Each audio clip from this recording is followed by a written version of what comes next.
야고보서 이제 강해를 통해 끝까지 인내해야 한다. 그리고 그런 흩어진 성도들에게 사도 야고보는 안팎의 상황으로부터 잘 견디라고 말하고 있다고 나누었습니다. 우리가 끝까지 인내를 이루는 은혜가 있기를 원합니다. 제가 야고보서를 준비하면서 정말 이 시대에 우리에게 꼭 필요한 말씀이지 않나라는 생각을 했습니다. 어느 때보다도 야고보서가 꼭 필요하다는 생각이 절실해졌습니다. 코로나19가 가져다준 현실이 교인과 성도를 찢어놨습니다. 그래서 교인들은 교회를 떠났고요. 성도들만 남았습니다. 이제는 신앙을 유지하기 어려운 지금 우리가 어느 때보다 하나님 앞에 어떻게 서 있는지를 돌아봐야 할 때가 아닌가 싶습니다. 유튜브 동영상을 올리잖아요. 이제 제가 우리 교회 설교 동영상을 제가 매주 업로드를 하는데요. 몇 분이 그 동영상을 봤는지, 얼마나 봤는지 알 수 있어요. 그러니까 이 설교를 얼마나 집중해서 잘 들었는지를 올린 사람은 알아요. 그래서 지난주에 어떤 이제 교회들을 선교하고 돕고 교육하는 데에서 통계를 냈습니다. 한국의 안에 드는 교회의 유튜브 채널을 다 조사해가지고 구독자 수가 몇 명인지, 플레이하는 러닝 타임이 얼마인지 그거를 다 조사했어요. 100개 교회를, 우리나라 100개 교회를 조사했어요. 실시간 예배는 빼놓고라도 설교 동영상이 업로드되면 성도들이 그 설교를 몇 분이나 TV로 혹은 스마트폰으로 혹은 태블릿 PC로 이제 연속해서 설교를 넘기지 않고 계속 듣느냐, 그거의 평균이 나왔는데요. 20분입니다. 20분. 주일, 평일 포함해서 성도들이 우리 교회 담임 목사님의 설교를 듣는 시간이 평균 20분이에요. 그러니까 평균이 20분이라는 거는 일부 숫자는 훨씬 그것보다는 말씀을 안 듣는다는 얘기인 거죠. 지금 어떤 시기냐면 교회를 못 나가는 시기죠. 교회를 못 나가는 시기에 자기네 교회 담임 목사님 설교를 일주일에 몇 분을 듣느냐? 20분이라는 거예요.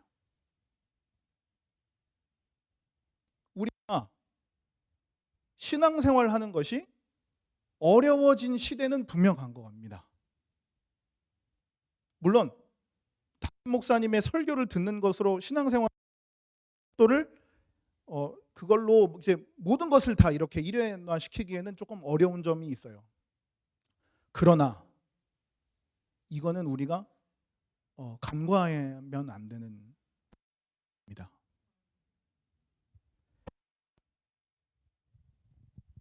점점 더 신앙생활하기, 점점 더 말씀을 듣는 것조차도 어려워지고 힘들어하고 안 듣는 세상이 오고 있다는 것이에요. 그런 세상에서 오늘 야고보 사도가 오늘 본문을 통해서 우리에게 하고자 하는 말이 얼마나 우리의 삶에 중요한 메시지인지를 오늘 저는 여러분들과 함께 나누기를 원합니다. 오늘 이제 본문의 야고보는 이제 행함이라는 이야기를 많이 하고 있습니다. 신약 성경에만 행함이라는 말이 98번이 나옵니다. 그런데 16번이 야고보서에 몰려 있어요. 신약 전체의 야고보서가 총 6장이거든요. 5장이거든요.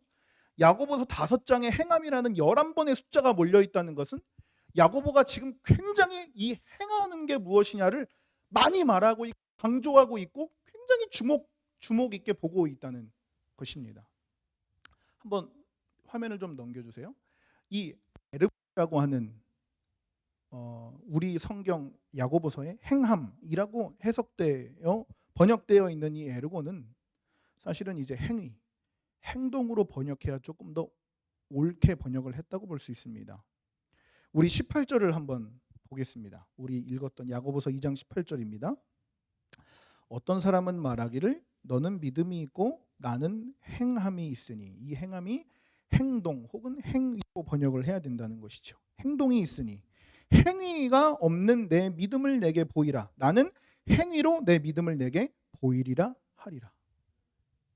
그런데 우리가 이 말을 이렇게 들으면 야고보서가 진짜 지금 야고보 사도가 행위를 강조하고 있구나. 행위를 중요하게 말하고 있구나라고 말하는 것 같은데요. 우리 이걸 좀 잘 살펴볼 필요가 있습니다. 마태복음 7장 15절부터 20절로 한번 가보겠습니다. 찾아보셔도 됩니다. 우리 15절부터 20절까지 이제 넘길 텐데요. 우리 다 같이 한 목소리로 15절부터 20절까지를 다 같이 함께 읽겠습니다. 시작. 거짓 선지자들을 삼가라. 양의 옷을 입고 너희에게 나아오나 속에는 가시나무에서 포도를 또는 엉겅퀴에서 무화과를 따겠느냐.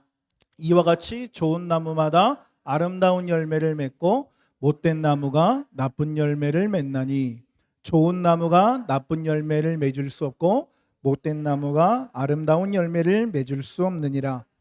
아름다운 열매를 맺지 아니하는 나무마다 찍혀 불에 던져지느니라.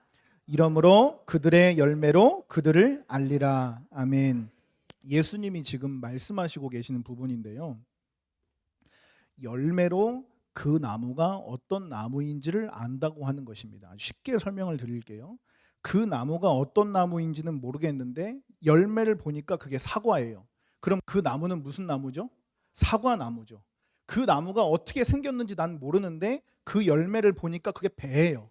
그럼 그 나무는 무슨 나무죠? 열매로 그 나무가 어떤 나무인지를 알 수 있습니다. 예수님이 지금 이 열매와 나무 얘기를 왜 하시냐면요. 예수님이 지금 설명하시는 곳에는 이 열매에 초점이 있는 것이 사실은 아니에요. 그러니까 이거예요. 너희가 열매를 맺게 될 건데, 나무가 열매를 맺을 건데 그 열매가 얼마나 씨알이 굵고 당도가 높고 크기가 크고 개수는 얼마인지가 우리 관심을 좀 가져보자라고 말을 한 게 아니고요. 배나무는 자동으로 배를 맺힌단다. 사과나무는 자동으로 사과를 맺는단다 라는 의미에서 지금 예수님 열매와 나무를 강조하고 계신 거예요. 그러면 예수님의 관심은 열매에 있나요? 나무에 있나요? 나무에 있죠. 그러므로 열매를 통해 나무를 안다는 비유는 그 열매에 집중을 하는 것이 아니라 그 나무의 본질과 성질에 관심이 있다는 것입니다. 그럼 이것을 야고보서로 좀 가지고 오겠습니다. 행위로 믿음을 알 수 있다는 것은 행위를 강조하고 있는 것입니까? 그 행위를 발생하게 하는 믿음을 강조하고 있는 것입니까? 믿음을 강조하고 있는 것입니다. 우리 안에 있는 믿음이 더 중요한 것입니다. 나무가 어떠냐에 따라 그 열매가 결정되죠. 열매를 맺게 하는 나무가 사과이면 사과가 자동으로 열립니다. 그 나무에 어떠한 노력이 들어가지 않습니다. 사과나무가 사과를 열 때 그 나무가 어떤 노력을 할 수 있을까요? 아무것도 할 수 없어요. 심지어 암술과 수술이 만나는 것도 나무의 능력으로는 할 수 없습니다. 벌이나 나비나 바람이 해줘야 돼요. 나무는 할 수 있는 게 없어요. 그러므로 열매가 건강하면 그 나무는 건강한 나무이고요. 열매가 약하고 개수가 없고 막 썩어 있으면 그 나무는 병들었어요. 사과를 먹고 싶어서 과수원에 딱 갔습니다. 나무를 보니까 사과가 열려 있지 않았어요. 그 나무의 운명은 어떻게 될까요? 잘려지겠죠. 그리고 우리가 잘 알고 있는 것처럼 동강 나져서 난로로 들어가는 겁니다.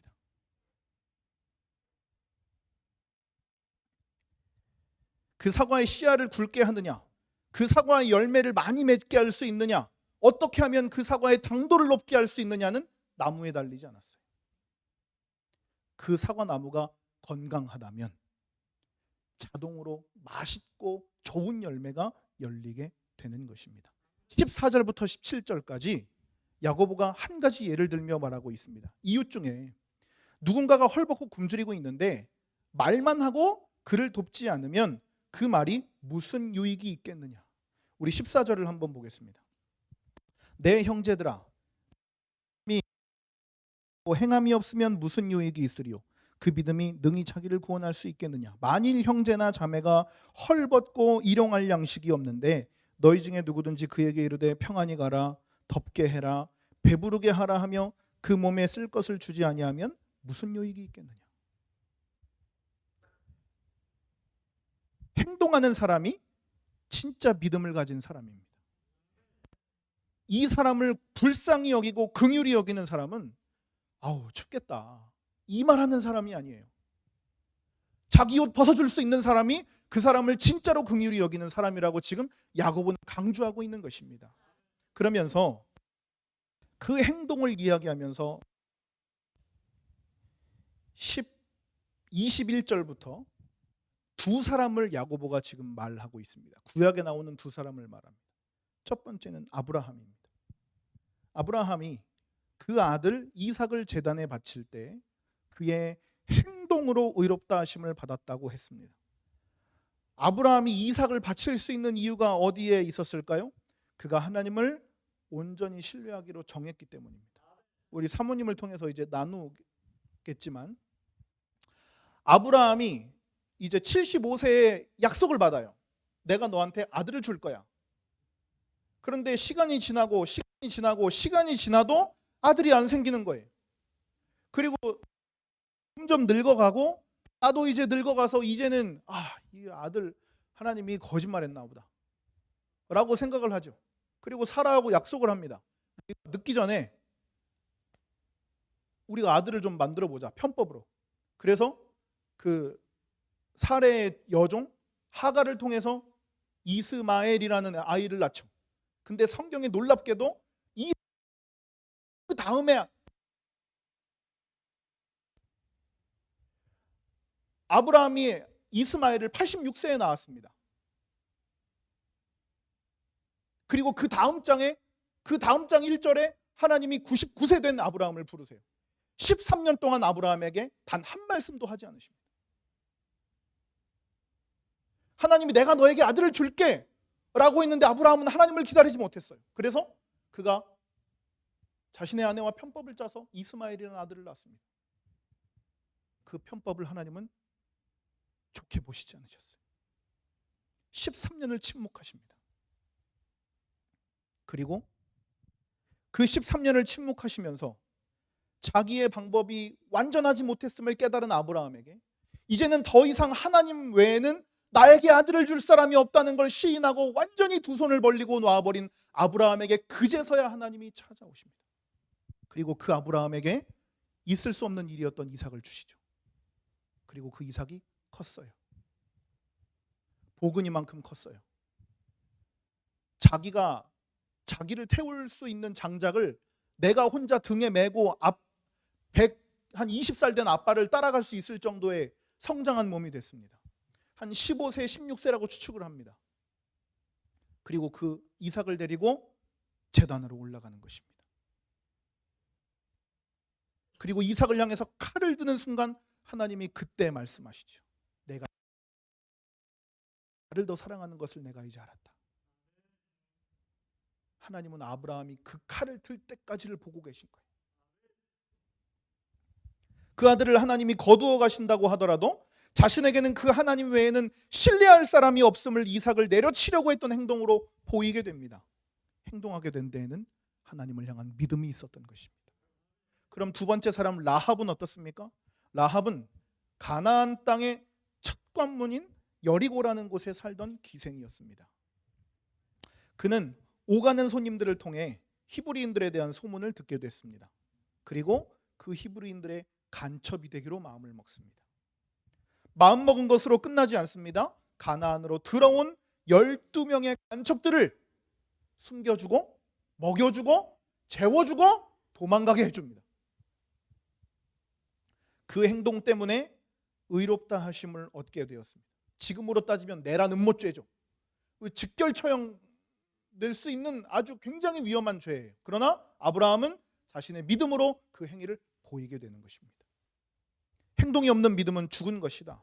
행동이 동반되지 않는 믿음은 가짜라고 야고보서가 지금 말하고 있습니다. 그 믿음이 진짜라면 누가 뭐라고 하지 않아도 행동으로 나타날 수밖에 없습니다. 예를 들면 이런 것이죠. 아마 다 느끼셨을 거예요. 여기 중고등부만 남고 어른들은 다 저희 가서 예배 드릴 때 저는 그 재작년 겨울에 저희 초등학교 아이들하고 저희 중고등부 학생들하고 이제 전라도 이쪽으로 성지 수련을 갔었습니다. 그때 공산당이 몰려오는 상황에서도 끝까지 교회를 지켰던 목사님들, 장로님들, 성도들의 모습을 저희가 직접 봤습니다. 저는 그렇게 예배드리면서 막 그 광경이 제 눈앞에 펼쳐지는 것을 보고 와, 내가 진짜 이런 광경을 볼 줄이야.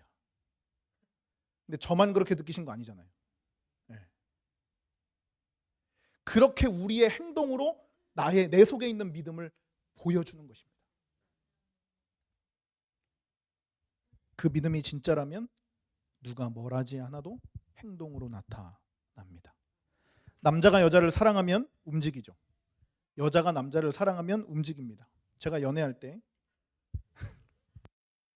저는 첫 차를 타고 와서 막차를 타고 집에 갔습니다.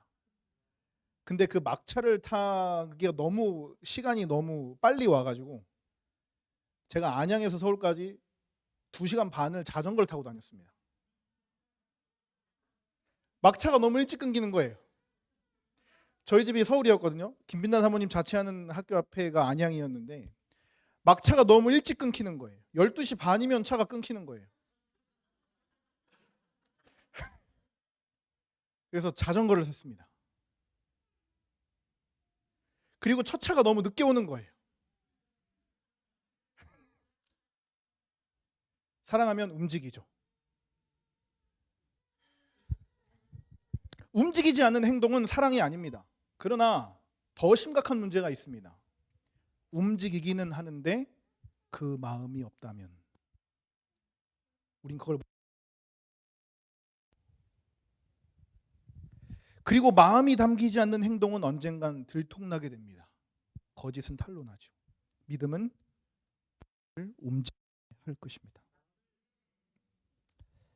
기억이 나실지 모르겠습니다만 우리가 작년 12월 말에 야고보서 2장 앞반절 1절에서 13절을 통해 교회가 서로 차별하지 말라는 내부적인 문제를 다루고 있다고 나누었습니다. 부자들끼리, 가난한 사람들끼리 이렇게 끼리끼리 모여서 예배를 드리고 이제 그렇게 신앙생활하는 지극히 로마적이고 세상적인 방법이 여전히 이 흩어져 있는 유대인들 사이에 있었습니다. 야고보 사도는 성도끼리 서로 차별하지 말라고 그것은 죄라고 엄중하게 이야기하고 있었습니다. 그 차별 후에 행동이 없는 믿음은 죽은 것이라고 말합니다. 그렇다면 여기서 말하는 행동은 무엇이겠습니까? 서로 사랑하지 못하고 누군가를 차별하고 서로 편을 가르는 당파를 형성하게 하는 그 못된 습성을 이야기하고 있습니다. 교회는 하나입니다. 우주적이고 보편적인 단 하나의 교회입니다. 시내에 있는 큰 교회나 많이 모이는 교회나 우리 교회나 같은 교회입니다. 같은 하나님이 세우신 예수 그리스도께서 피로 값주고 살아 세우신 주님의 몸된 교회입니다. 그것에는 높고 낮음, 가난, 부함 없습니다. 그래서 하나라고 합니다. 부자는 부자들끼리 생활 수준이 맞는 사람들끼리 모입니다. 중요한 것은 그 생활 수준에 끼지 못하는 사람들을 차별하게 됩니다. 이것은 로마적인 세상적인 방법입니다. 야고보 사도는 지금 이것을 꾸중하고 있고 그것을 죄라고 말합니다. 사랑하는 여러분, 앞서 나누었던 것처럼 우리는 혼란의 시대를 겪으며 남겨진 자들입니다. 우리가 남으려는 의지가 있어서 남은 게 아니라는 것을 말씀드리고 싶습니다. 내가 남고 싶어서 남은 것 같지만 하나님이 내 마음속에 남아야겠다는 의지와 믿음을 주셨기 때문에 우리는 남아있는 것입니다. 그러면 이제는 우리는 어떻게 살아야겠습니까? 이제 우리의 일생을 다해 행동해야 할 때입니다. 예수 그리스도를 살아내야 됩니다. 교회가 손가락질 참 많이 받았습니다. 이 코로나 상황에 교회가 왜 손가락질을 받았을까요? 우리는 왜 손가락질을 받았을까요? 학생들이 그러더라고요. 하지 말. 뭐 그렇게 볼 수도 있겠죠. 그런데요, 교회는요, 죄송하지만 원래 욕먹던 집단이었습니다. 그거를 이상하게 어색하게 받아들이시면 안 돼요. 교회는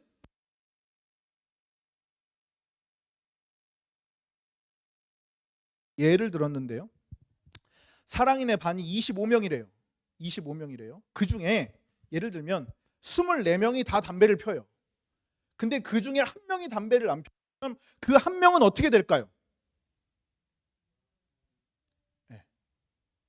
세상에서 이제 따돌림 당하고요, 욕 먹고요, 괴롭힘 당합니다. 근데 그러면 그 한 명의 아이가 욕 먹지 않는 굉장히 간단한 방법이 있어요. 그게 뭘까요? 같이 피면 되죠. 그럼 욕 안 먹을 수 있어요. 간단합니다.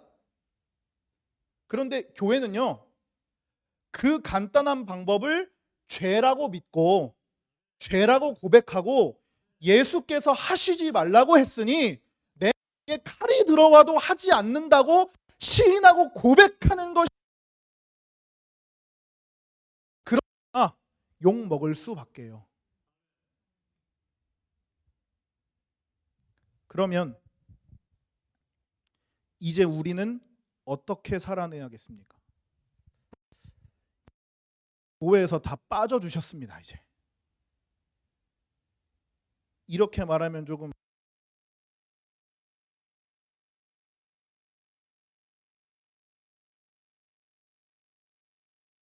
엑기스가 해야 될 일이 무엇이겠습니까?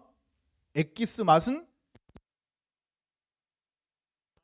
너희들이 봤던 건 거품이었다. 이게 진짜 엑기스다 라는 걸 세상에게 마음껏 들어면 되는 것입니다. 그것을 복음을 살아낸다고 하는 것입니다. 이제 남겨진 교회가 할 일은 그것입니다. 내 일생을 다해, 내 전생애를 다해 교회가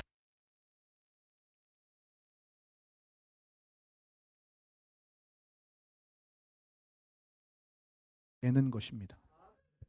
이것이 저와 여러분의 숙제입니다. 목사인 저부터 이것이 큰 숙제입니다. 우리 모두의 과제입니다. 이제는 내가 예수를 살아야 합니다. 복음을 살아내야 합니다. 그런데 제가 아까 말씀드렸지요? 나무가 할 수 있는 게 뭘까요? 아무것도 없어요. 그래서 우리는 성령님의 능력을 구하는 것입니다. 태양을 통해, 비를 통해 약물을 공급하셔서 그 나무를 단단하고 튼튼하게 하시는 하나님의 은혜를 우리는 구하고 가는 것입니다. 복음으로 변화된 우리를 복음으로 변한 삶으로 인도하실 것입니다. 그렇게 믿음으로 행동하고 세상을 바꾸는 저와 여러분이 되시기를 주님의 이름으로 축복합니다. 우리 성경 한 군데만 찾아보겠습니다. 로마서 1장입니다.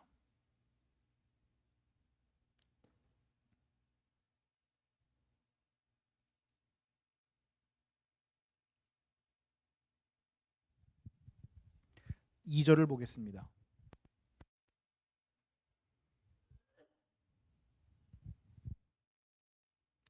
2절, 3절, 4절을 볼 텐데요. 잘 이해를 2절에 보면 이 복음은 이라고 시작하죠. 이 복음은 이라고 시작하죠. 그리고 하나님이 이렇게 시작을 합니다. 그 하나님이 앞에다가 가로를 한번 쳐보세요. 직접 치셔도 되고 생각으로 쳐보셔도 됩니다. 그리고 그 가로를 어디에다 닫냐면요, 4절에 선포되셨으니 곧 그 곧 다음 자에 가로를 한번 쳐보세요. 자, 그러면 우리 그 가로를 빼고 한번 읽어보겠습니다. 복음이 무엇인지 아주 명확하게 설명하고 있습니다. 가로를 빼고 한번 읽어보겠습니다. 2절부터 읽습니다. 시작. 이 복음은 우리 주 예수 그리스도시니라. 아멘. 복음이 무엇이라고요? 우리 주 예수 그리스도요. 목사님이 오전에 말씀하셨죠. 복음은 예수 그리스도예요.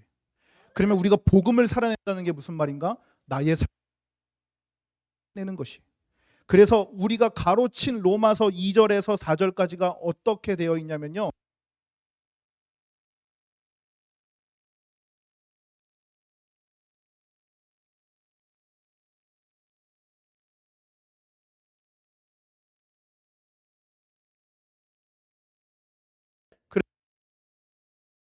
그런다는 우리가 어떻게 살아야 나타낸다는 말입니다. 이렇게 복음을 살아가실 수 있기를 예수님의 이름으로 축복합니다. 교회 되신 여러분, 이제 좋은 나무가 되신 여러분, 이제 열매 맺지 못한 나무는 다 베어졌습니다. 이제 우리의 사명은 진짜 나무는 어떤 것인지 세상에 보이는 것입니다. 저와 여러분의 삶을 통해 세상이 예수를 볼 수 있기를 예수님의 이름으로 축복합니다. 우리 이 시간 다 같이 기도하겠습니다. 이 시간 다 같이 기도할 때 하나님, 우리는 남은 자들입니다.